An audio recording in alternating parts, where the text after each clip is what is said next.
Welcome to MRR TV. ముందుగా headlines చూద్దాం.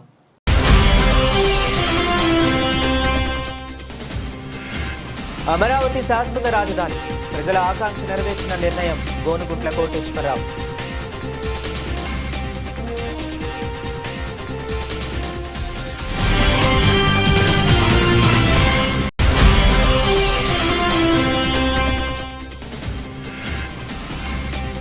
అమరావతిపై stand చెప్పాలి, పెద్దకూరపాడు ఎమ్మెల్యే భాష్యం Praveen demand.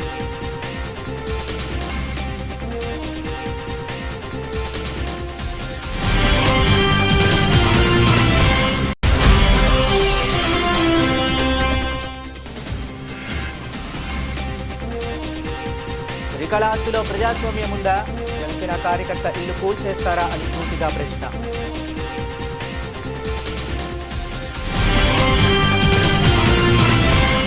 శ్రీకాళహస్తిలో TDP MLA Sudheer Reddy దౌర్జన్యం, వినాశకాలే విపరీత బుద్ధి. ఎమ్మెల్యే సుధీర్ రెడ్డి ఆదేశాలతో శ్రీకాళహస్తిలో అర్ధరాత్రి 3:30 మున్సిపల్ కమిషనర్ పోలీసులు దొంగలలాగా వచ్చి ఇళ్లకి తాళాలు వేసి 80 సంవత్సరాల వయసున్న గుణభూషణమ్మ ఇల్లు అక్రమంగా కూల్చేశారు.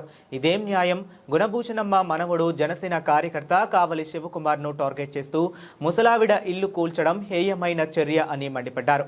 ముఖ్యమంత్రి నారా చంద్రబాబు నాయుడు, మంత్రి నారా లోకేష్, ఉప ముఖ్యమంత్రి పవన్ కళ్యాణ్ ఈ దౌర్జన్యంపై చర్యలు తీసుకుంటారా అని ప్రశ్నించారు. అక్రమంగా ఇల్లు కూల్పించిన ఎమ్మెల్యే పైన, మున్సిపల్ కమిషనర్ పైన, పోలీసులపైన చర్యలు తీసుకోవాలి డిమాండ్ చేస్తున్నారు. ప్రజాస్వామ్యం ఉందా? ఇక్కడ అధికారులు రాజ్యాంగబద్ధంగా పనిచేస్తున్నారా లేదా అనే దానికి నిదర్శనం ఇక్కడ మీరు వెనకాల బిల్డింగ్ చూసారంటే, బిల్డింగ్ కాదు, చిన్న రేకుల షెడ్. 80 సంవత్సరాల ఉందా? ఇక్కడ అధికారులు రాజ్యాంగబద్ధంగా పనిచేస్తున్నారా లేదా అనే దానికి నిదర్శనం ఇక్కడ మీరు వెనకాల బిల్డింగ్ చూసారంటే, బిల్డింగ్ కాదు, చిన్న రేకుల షెడ్.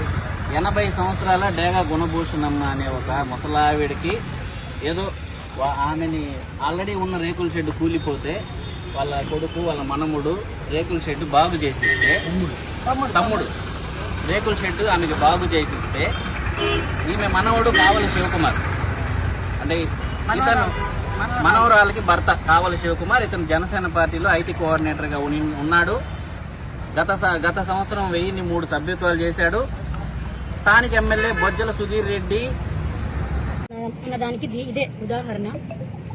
అంటే మున్సిపల్ కమిషనర్ చేశాడా, ఇంకొకటి చేశాడా అని పక్కన పెడితే, ఈరోజు సండే పొద్దున 3:15కి ఎగ్జాక్ట్లీ 3:15 నుంచి 3:55 వరకు అసలు అంతమంది, దాదాపు 100 మంది పోలీసులు, లేడీ కానిస్టేబుల్స్, ఇంకేం నియోజకవర్గంలో పనే లేనట్టు ఈ ఆదివారం నాడు మున్సిపల్ సిబ్బంది మొత్తం పని వదులుకొని అంత పొద్దున్నే వచ్చి ఇక్కడ తాళాలు వేసేసి, వాళ్ళ ఇంటిలో ఉంటే బయట ముసుగులతో, పోలీసులు ముసుగులతో తాళాలు బయట నుంచి వేసేసి ఇది కూల్చివేతకి పాల్పడ్డం అసలు ఎక్కడా లేని వింత. నాకు తెలిసి గత ప్రభుత్వంలో చాలా వరకే చూసాము, మన ప్రభుత్వంలో ఇలా చూడడం ఇదే మొదటిసారిగా చూస్తున్నా.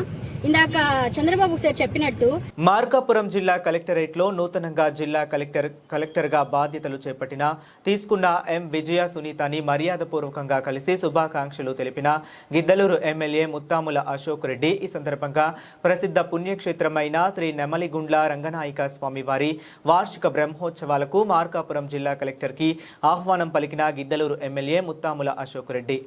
పల్నాడులో రెచ్చిపోతున్న మైనింగ్ మాఫియా, అధికారుల కనుసన్నల్లో మైనింగ్ యథేచ్ఛగా తవ్వకాలు జరుగుతున్నాయని ప్రజా సంఘాలు వాపోతున్నారు. నరసరావుపేట మండలం ములకలూరు వాగు పోరంబోకు భూముల్లో మైనింగ్ చేస్తూ అక్రమ తవ్వకాలకు పాల్పడుతున్నారు. మైనింగ్ అధికారుల దృష్టికి తీసుకువెళ్లినా ఏమాత్రం అటువైపే చూసే నాదుడే లేడు అని అంటున్నారు స్థానికులు.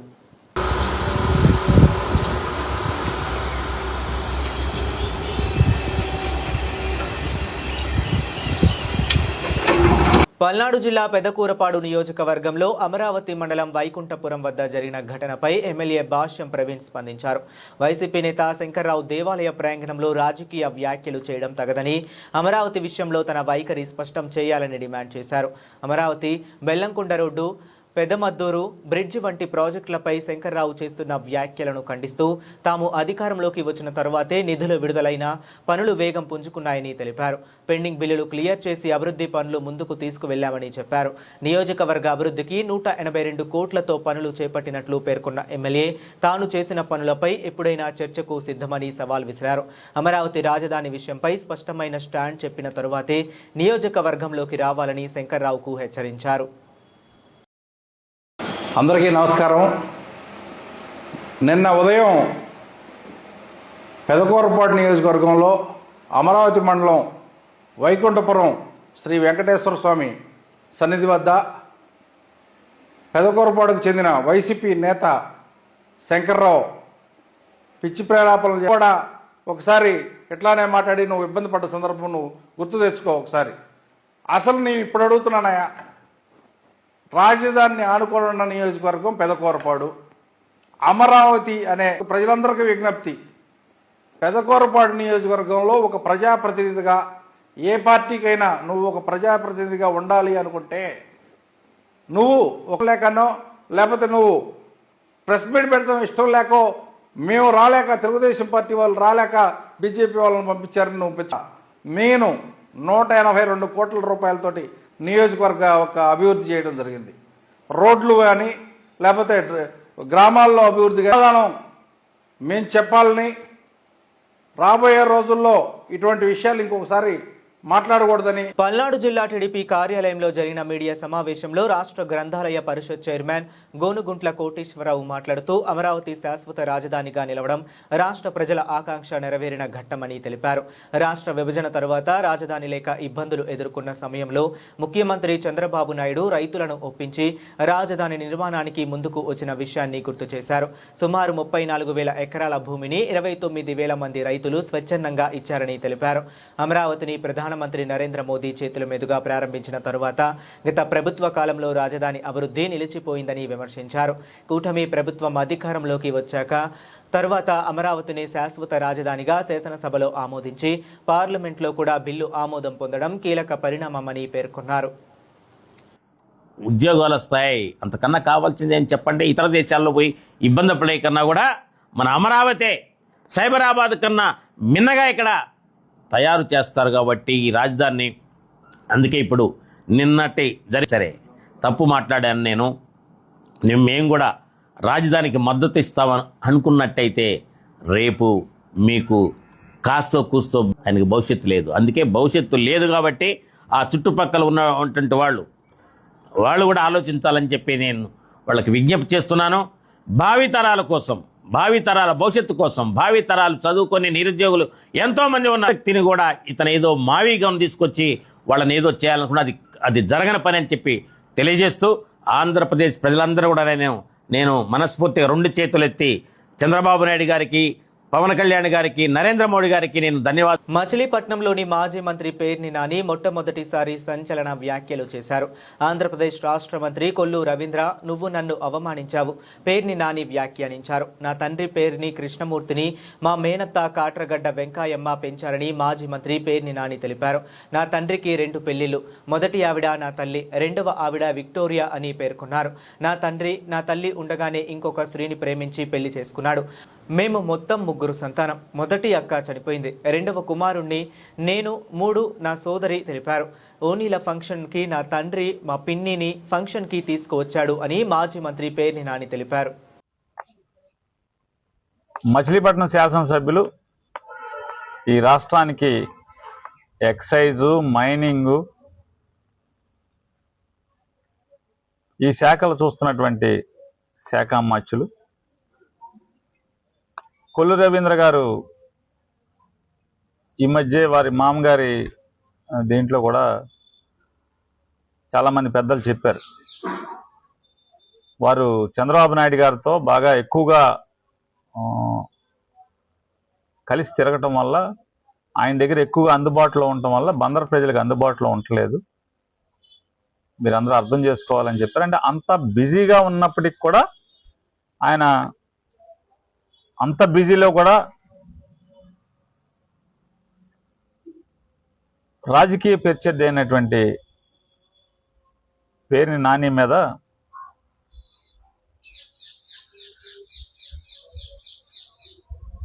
వారు సభ్యత సంస్కారం మరిచి సంస్కారహీనంగా ఆయన మాట్లాడినటువంటి మాటలకి బదులు చెప్పటం నా బాధ్యత కాబట్టి ఈరోజు మాట్లాడుతున్నాను. వారు మాట్లాడుతూ వారు చెప్పారు, నేను తండ్రికి అన్నం పెట్టలేదని, తండ్రిని చంపుతానేమో అని భయపడి వేరొక ఇంట్లో కాపురం ఉన్నారని, తండ్రికి వ్యతిరేకంగా నేను నామినేషన్ వేశానని చెప్పని సత్యదూరమైనటువంటి విషపూరితమైనటువంటి మాటల్ని లేకపోతే నిందల్ని నా మీద ఆయన ప్రజల్లోకి తీసుకెళ్లే ప్రయత్నం చేశారు.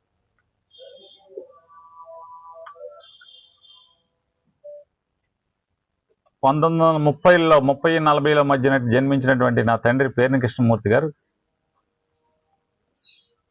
అప్పటికే అది దుబారా ఖర్చులా లేకపోతే ఏమైనా అని మా తాతల యొక్క ఆస్తులు కరిగిపోవటం వల్ల ఆర్థిక బాధలు ఉన్న దృష్ట్యా మా నాన్నగారిని వారి సొంత మేనత్త అయినటువంటి కాట్రగడ్డ వెంకాయమ్మ గారు అన్నకి చెప్పుకుని నీ పిల్లోడిని నేను పెంచుకుంటానని చెప్పి, నాకు మగపిల్లలు లేరు పెంచుకుంటానని చెప్పి తీసుకెళ్ళి ఆయన తరగటూరులో పెట్టుకుని పూర్తిగా ఆయన్ని నా తండ్రి మేనత్త అయిన కాట్రగడ్డ వెంకాయమ్మ గారు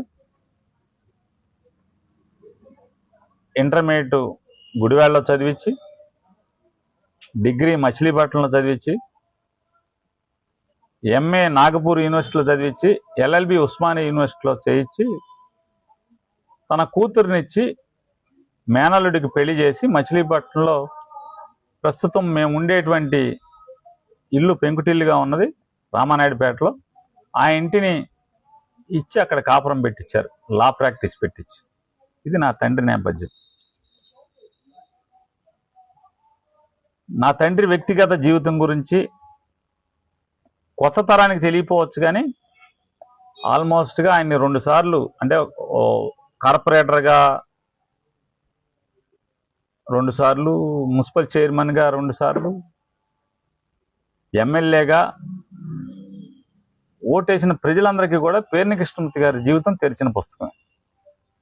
కొత్తగా కొల్లు రవీంద్ర గారి అసత్యాలతో ప్రజల్ని కొత్తగా నిజాలు తెలుసుకోవాల్సిన అవసరం లేదు. కానీ కొత్త తరానికి తెలియదు కాబట్టి ఆయన ఏదో అవాకులు చవాకులు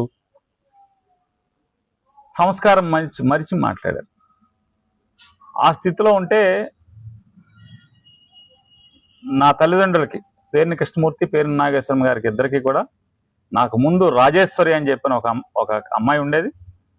తర్వాత నేను, నా తర్వాత వసుంధర, అంటే 2 ఆడపిల్లలు, మధ్యలో మగపిల్లవాడిని. బహుశా ఆవిడ రాజేశ్వరి అనేటువంటి మా అక్క, ఆవిడ వయసు 5 సంవత్సరాలు. ఆ టైంలో అనారోగ్యంతో ఆవిడ మరణించింది బందర్ ప్రభుత్వ ఆసుపత్రిలోనే. మరణిస్తే తర్వాత నేను, నా చెల్లి వసుంధర ఇద్దరం మిగిలాం. బహుశా మేము 4వ క్లాస్ 5వ క్లాసు చదువుతున్నప్పుడే మా నానమ్మ మా ఇంట్లోనే ఉండేది. నా తండ్రి పెదనాన్న, నా చిన్నాన్న ఉండేవాళ్ళు, 3 మేనత్తలు ఉండేవాళ్ళు. ఒక మేనత్త మాతోనే ఉండేది, మా చిన్న మేనత్త కాంతమ్మ గారు అని చెప్పని, నరహశెట్టి కాంతమ్మ గారు. ఎందుకంటే వాళ్ళ పిల్లలు హైదరాబాద్లో ఉద్యోగం చేస్తున్నటువంటి, చిన్న ఉద్యోగాలు చేస్తున్నప్పుడు మా ఇంటి దగ్గరే ఉండేది మా మేనత్త గారు. మేము 4వ క్లాస్ 5వ క్లాస్ చదువుతున్నప్పుడు మా నానమ్మ మా ఇంట్లోనే ఉండేది. మా నానమ్మ, మా అమ్మ, మా మేనత్త, మా అమ్మమ్మ మాటలలో మాకు తెలిసింది, మా నాన్న నత్తా విక్టోరియా అనే ఆవిడ్ని మరొక వివాహం చేసుకున్నారు అని చెప్పనేది ఇంట్లో మాట్లాడుకున్న దాన్ని బట్టి పరిస్థితి మాకు అర్థమైంది, చిన్నపిల్లమైనప్పటికి కూడా. అలా మా నాన్నకి మా అమ్మగారు జీవించి ఉండగానే మరొక ఆవిడని ప్రేమించి ప్రభుత్వ ఆసుపత్రిలో నర్సుగా పనిచేస్తున్నటువంటి శ్రీమతి నత్తా విక్టోరియా గారిని వివాహం చేసుకున్న దృష్ట్యా అది కాలం గడుస్తున్న కొద్దీ 1980 80ల దశకాల్లో మేము ఇంకా స్కూల్ 9th ఎప్పుడో 9th ఎప్పుడో ఉన్నప్పుడు వైఎస్ కుటుంబం ఆస్తి వివాదంపై స్పందిస్తూ వైఎస్ షర్మిల తీరును రాజమల్లు తీవ్రంగా తప్పుపట్టారు. షర్మిల కేవలం ఆస్తి కోసం మాత్రమే కాకుండా వైఎస్ భారతిని మరియు వైఎస్ఆర్ కుటుంబ గౌరవాన్ని కూడా టార్గెట్ చేస్తున్నారని విమర్శించారు. చంద్రబాబు బ్రదర్ అనిల్లకు సవాల్ విసిరారు. చంద్రబాబు నాయుడు తన సోదరీమణులకు తన ఆస్తిలో సగం ఇచ్చారా అని రాజమల్లు ప్రశ్నించారు. అదేవిధంగా బ్రదర్ అనిల్ తన సోదరికి తన సొంత ఆస్తిలో సగం వాటా ఇచ్చారా అని నిలదీశారు. వైఎస్ఆర్సీపీపై తప్పుడు ప్రచారం చేస్తున్నారని ఆరోపిస్తూ ఏబిఎన్ ఆంధ్రజ్యోతి రాధాకృష్ణపై తీవ్ర స్థాయిలో విరుచుకుపడ్డారు. ఏబిఎన్ ఆంధ్రజ్యోతి మీడియాలో ఏబిఎన్ రాధాకృష్ణ గారు మాట్లాడించిన మాటలు, ఈ ఆంధ్రప్రదేశ్ రాష్ట్రానికి సంబంధించిన వైఎస్ఆర్ కాంగ్రెస్ పార్టీ మహిళలను ఉద్దేశించి మాట్లాడిన మాటలు ఏంటంటే, జగన్మోహన్ రెడ్డి చెబితే మా పల్లాలను మేము తారుస్తామని చెప్పినాడు. పచ్చిగా చెప్పాలంటే పచ్చిగా మా కడప భాషలోనే మాట్లాడతాలేపా, నాకు నైస్గా మాట్లాడేది రాదు, మా కడప భాషలోనే మాడతా. జగన్మోహన్ రెడ్డి గారు చెబితే మా పిల్లలను మేము తారుస్తాము, మా పిల్లలను మేము పరాయి మగోని యొక్క మంచం ఎక్కిస్తాము అని ఈ బడుద్దాయి చెప్పే మాట, ఈ దగుల్బాజ్ చెప్పే మాట. ఇది ప్రజలు గమనించాలా. ఈ రాష్ట్రంలో రాజకీయాలు ఎంత విపరీతమైనటువంటి పోకడకు ప్రయాణిస్తున్నాయి. చంద్రబాబు నాయుడు ఎంత నీతిబాహ్యమైన చర్యలకు ఉసిగొలుపుతున్నాడు. కేవలం జగన్మోహన్ రెడ్డి యొక్క ప్రతిపాదనను పక్కదోవ పట్టించేదానికోసం, మావిగాననే ప్రతిపాదనను పక్కదోవ పట్టించేదానికోసం ఈ మాటలు మాట్లాడిస్తాడు. స్త్రీల యొక్క ఆత్మగౌరవాన్ని వాళ్ళు ఏమనుకుంటున్నారంటే, ప్రజలారా, ఇది వైఎస్ఆర్ కాంగ్రెస్ పార్టీకి సంబంధించినటువంటి ఒక పార్టీకి సంబంధించిన, లేకపోతే ఒక పార్టీకి సంబంధించిన మహిళల యొక్క ఆత్మగౌరవాన్ని వంచడము, అవమానపరచడం అని అనుకుంటున్నారు. కాదు, ఇది ఒక పార్టీకి సంబంధించినటువంటి అవమానం కాదు. ఇది యావత్ ఆంధ్రప్రదేశ్ రాష్ట్రంలో ఉన్న మహిళలందరికీ సంబంధించినటువంటి వ్యవహారం. ఇది అందరి మహిళల యొక్క ఆత్మగౌరవాన్ని అవమానపరచడమే. వైఎస్ఆర్ కాంగ్రెస్ పార్టీలో ఉండే కార్యకర్త దగ్గర నుంచి ప్రధానమైన నాయకుల వరకు మా మగతనాన్ని, మా పౌరుషాన్ని గేలి చేయడమే. నేను అడుగుతా ఉన్నా రాధాకృష్ణ గారిని, నీకు భార్య ఉంది, బిడ్డ ఉంటుంది, చెల్లెలు ఉంటుంది, మాలాగే నీకు కుటుంబం ఉంది. నీవు మాట్లాడినంత అసహ్యకరంగా నేను మాట్లాడలేను, నా చేత కాదు. కానీ నీకైతే పాఠం చెప్పాల్సిన అవసరం అయితే ఉంది. ఇంటికి పోయి ఆ ఎక్కని అడుగు, ఎక్కనన్నా రాధాకృష్ణ గారు మీ శ్రీమతి గారిని అడుగు, నాకంటే పెద్దోని ఉంటావు. ఇన్ని సంవత్సరాలు, ఒక 40 ఏళ్ళు మనం పెళ్లి చేసుకొని మన భార్యాభర్తలమై పిల్లలు కానీ పవిత్రంగా ఉన్నాం. చంద్రబాబు నాయుడు నాకు చెప్పినాడు, నువ్వు నా పిల్లం కాదంట, ఈ రోజు నుంచి నువ్వు నా చెల్లెలతో సంబంధం అంట, నీకు వేరే వానితో పెళ్లి చేయమని చెప్పినాడు.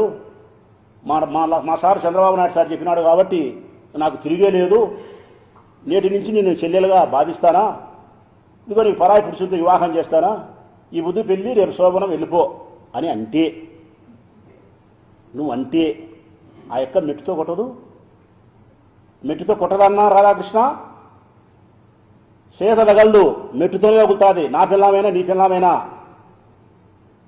మాట్లాడేటప్పుడు బుద్ధి జ్ఞానం ఉండాలా. మేము మాట్లాడలేం అట్లా.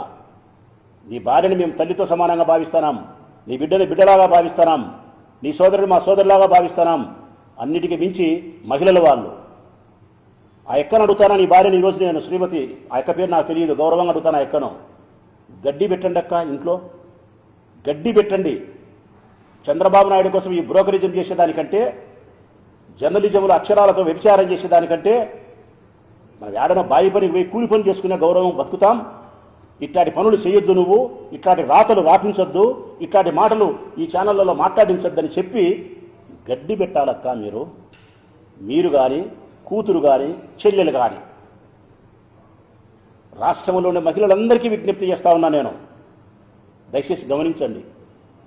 ఈ చంద్రబాబు నాయుడు యొక్క రాజకీయ వ్యూహంలో భాగంగా ఈ రాష్ట్రం ఎంత భ్రష్టు పట్టిపోతుందో, రాజకీయాలు ఎంత అన్యాయంగా దిగజారిపోతున్నాయో, భావితరాల మన పిల్లలు రాజకీయాలకు రావాలంటే ఎంత వణికిపోతున్నారో, రాజకీయాల్లో కొనసాగే స్త్రీలు ఎంత అవమాన భారంతో కృంగిపోతున్నారో, చంద్రబాబు నాయుడు చేసే వికృతపు చేష్టలు ఎట్లున్నాయో, అందుకు వంతబారే ఏబిఎన్ రాధాకృష్ణ లాంటి పత్రికలు, పచ్చ మీడియాలు ఎంత భయంకరంగా నీచంగా మాట్లాడుతున్నారో ఒక్కసారి గమనించమని కోరుతా ఉన్న ప్రజలారాని. మరొక్కసారి ఏబిఎన్ రాధాకృష్ణ గారికి గట్టిగా చెప్తా ఉన్నా, వాస్తవానికైతే నేను పేరు పెట్టి కూడా పిలిచకూడదు. మా పట్ల ఇంత అసభ్యకరంగా ప్రవర్తించి మాట్లాడిన తర్వాత, మా కుటుంబ స్త్రీలను అవమానంగా నువ్వు మాట్లాడిన తర్వాత రే రాధాకృష్ణ అని సంబోధించాల నిన్ను. ఇంకా ఎక్కడో మాల సంస్కారం ఉంది కాబట్టి రాధాకృష్ణ అంటనాం. ఇంకొకసారి ఈ రాష్ట్రంలో మహిళల పట్ల అసభ్యకరంగా నువ్వు మాట్లాడినా, వైఎస్ఆర్ కాంగ్రెస్ పార్టీకి సంబంధించిన నాయకుల యొక్క మగతనాన్ని గేలి చేసినా, మా కుటుంబ స్త్రీలను వ్యభిచారులుగాను మాట్లాడినా నీ నాలుక కోసి రాయలసీమ ఆడబిడ్డలు కానీ రాష్ట్ర వ్యాప్తంగా ఉండబడిన వైఎస్ఆర్ కాంగ్రెస్ పార్టీ మహిళలు కానీ ఉప్పు కారం పెట్టి ఊరగాయ వండుతారన్న సత్యాన్ని నువ్వు గుర్తుపెట్టుకోమని చెప్పి నీకు విజ్ఞప్తి చేస్తా ఉన్నా. పల్నాడు జిల్లా గురజాల నియోజకవర్గం గొట్టిముక్కల గ్రామంలో వెలసి ఉన్న జక్కులవారి దేవరగుడి ప్రతిష్ఠా మహోత్సవంలో పాల్గొని ప్రత్యేక పూజలు నిర్వహించిన పల్నాడు జిల్లా వైఎస్ఆర్సీపీ అధ్యక్షులు మాచర్ల మాజీ శాసనసభ్యులు పిన్నెల్లి రామకృష్ణారెడ్డి. ఈ కార్యక్రమంలో వైఎస్ఆర్సీపీ రాష్ట్ర ప్రధాన కార్యదర్శి యనమల మురళీధర్ రెడ్డి, మాచర్ల నియోజకవర్గ పరిశీలకులు, state executive council SEC, Macherla నియోజకవర్గ పరిశీలకులు కొమ్మినేని వెంకటేశ్వర్లు, గొట్టిముక్కల గ్రామ వైఎస్ఆర్సీపీ నాయకులు, కార్యకర్తలు పాల్గొన్నారు. పల్నాడు జిల్లా మాచర్ల పట్టణంలోని జమ్మలమడక రోడ్డులో ఉన్న చంద్రవంక బ్రిడ్జి వద్ద నీటి భద్రత, సాగునీటి సంఘాల బాధ్యత కార్యక్రమాన్ని ఎమ్మెల్యే జూలకంటి బ్రహ్మానందరెడ్డి ప్రారంభించారు. ఈ సందర్భంగా వాగు పూడికతీత పనులకు శ్రీకారం చుట్టి అధికారులతో కలిసి 100 రోజుల యాక్షన్ ప్లాన్పై సమగ్రంగా చర్చించారు. ఈ సందర్భంగా ఎమ్మెల్యే జూలకంటి బ్రహ్మానందరెడ్డి మాట్లాడుతూ భూగర్భ జలాల మట్టాన్ని పెంచేందుకు సాగునీటి వనరుల సంరక్షణ అత్యంత కీలకమని పేర్కొన్నారు. రైతు సంఘాలు ఈ ప్రక్రియలో కీలక పాత్ర పోషించాలని సూచిస్తూ అవగాహన కల్పించారు. ఈ కార్యక్రమంలో సంబంధిత శాఖల అధికారులు, తెలుగుదేశం పార్టీ నాయకులు పాల్గొన్నారు.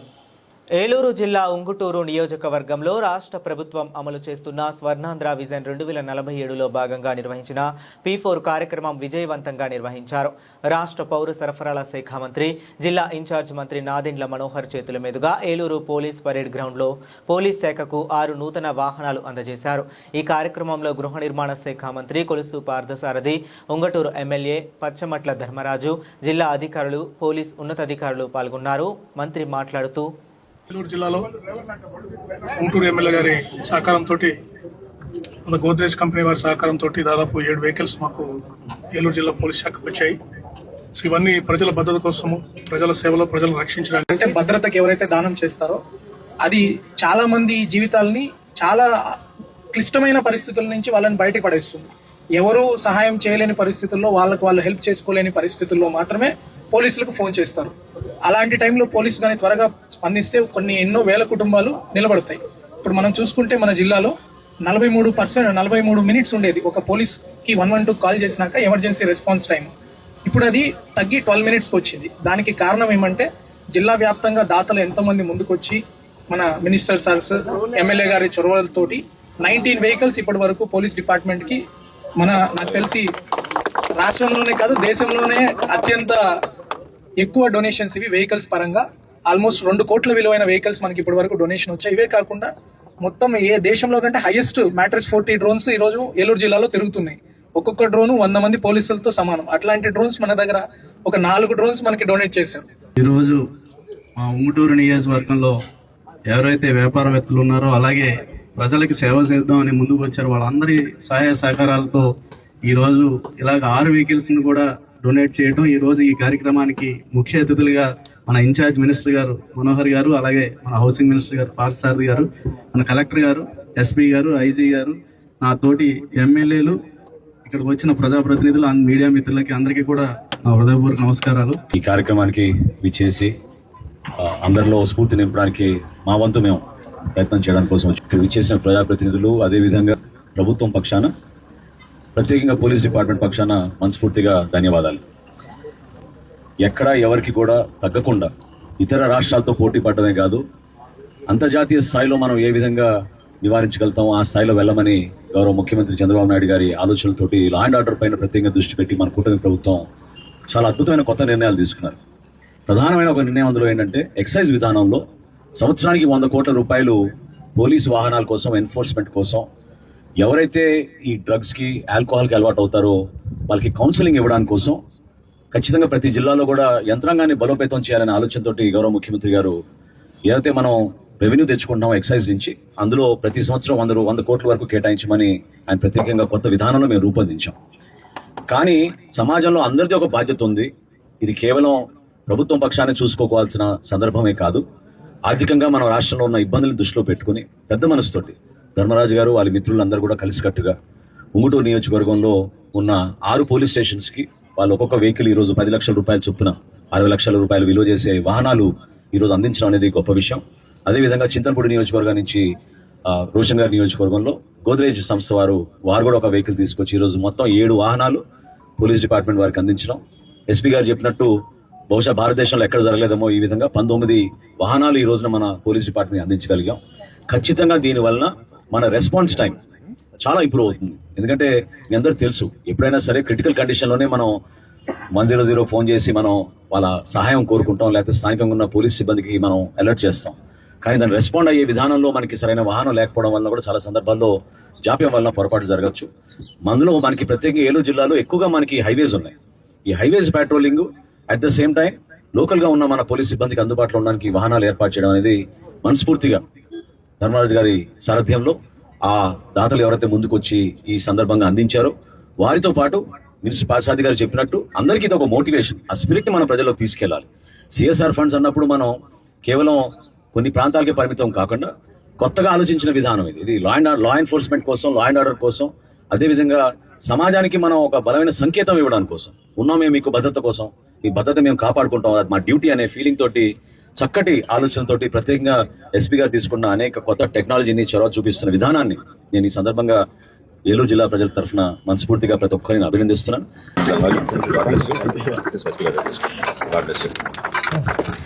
May you do many more. May you do many more. Palnadu జిల్లా మాచర్ల పట్టణంలో కొలువుదీరిన శ్రీ లక్ష్మీ చెన్నకేశవ స్వామి వారి వార్షిక బ్రహ్మోత్సవాలను పురస్కరించుకుని స్వామివారిని దర్శించుకుని ప్రత్యేక పూజలు నిర్వహించిన పల్నాడు జిల్లా వైఎస్ఆర్సీపీ అధ్యక్షులు మాచర్ల మాజీ ఎమ్మెల్యే పిన్నెల్లి రామకృష్ణారెడ్డి.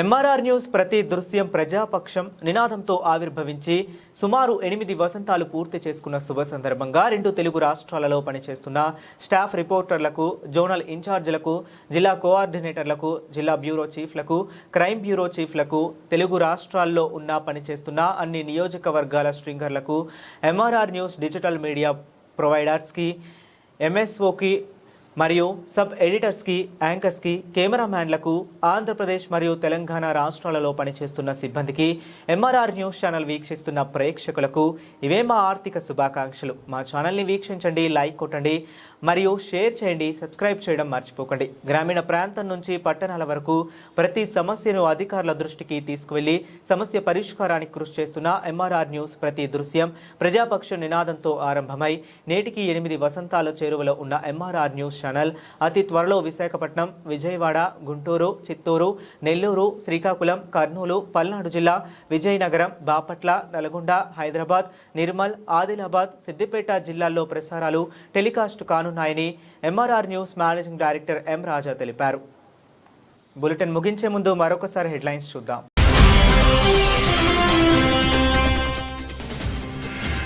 అమరావతి శాశ్వత రాజధాని, ప్రజల ఆకాంక్ష నెరవేర్చిన నిర్ణయం గోనుగుట్ల కోటేశ్వరరావు.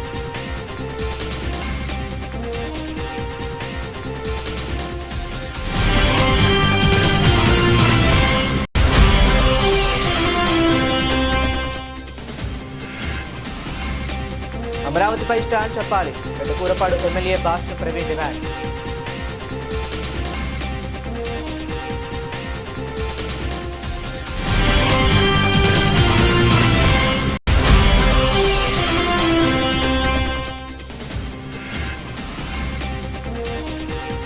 శ్రీకాళహస్తిలో ప్రజాస్వామ్యం ఉందా?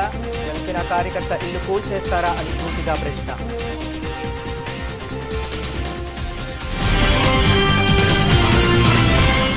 ఇవి ఇప్పటి వరకు ఉన్న అప్డేట్స్. మరిన్ని అప్డేట్స్ కోసం కీప్ వాచింగ్.